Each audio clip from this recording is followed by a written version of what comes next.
Hi, my name is Art Yudin and I teach Python. So today I'm going to show you how you could compose your own function, Python function. What is a function? Function is a block of reusable code. So it means something that we could use over and over again. All right, so let's create our first function. So first, you need to begin with the keyword def.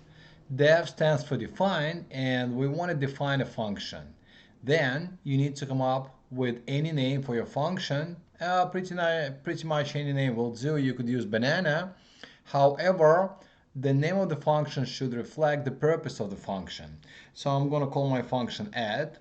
And this function, see, I use parentheses, colon, and then indentation, because now all the statements that we're going to write here will be blocked as a part of the function.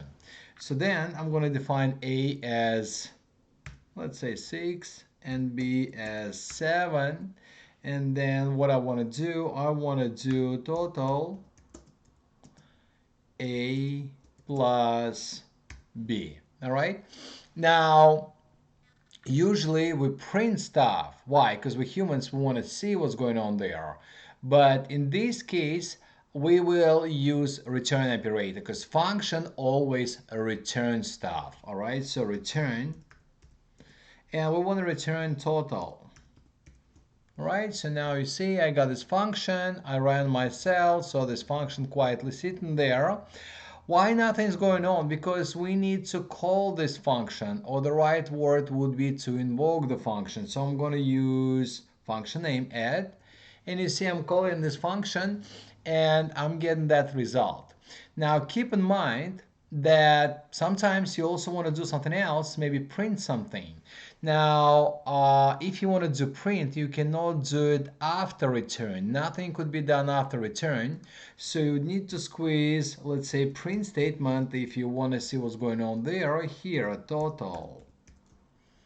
And if I rerun the cell, you see I got 13. So this 13 comes from line 5. And the output comes from line 6. So return should be the last statement within the function. Nothing could be done after the return. All right. This function kind of makes no sense. Why? Because you see, if I wanted to know how much would be 6 plus 7, then I would save this 13 with some kind of variable so I could use it later. Now, I don't want to hard code these values, so I will take them as arguments. So a and b. And now you see if I run this function, it's not working because now it says, hey, if you want to use function add, you need to pass two arguments, a and b, right? So now we could call this function with 5 and 6, or we could use it again and call it with any other numbers like 50 and 60. All right, and by the way, I'm going to remove this print statement because I no longer need it. So that's how it works. So that's how it works. And also, if you want to save that result of the function, you need to assign it to a variable. Let's say variable 1 and variable 2. So now variable 1 and variable 2 will hold the result from that function, and variable 2 will hold the result from that where we were calling this function add with 50 and 60. All right, in next video I'll show you how to call function within a function. So I'll see you in my next video.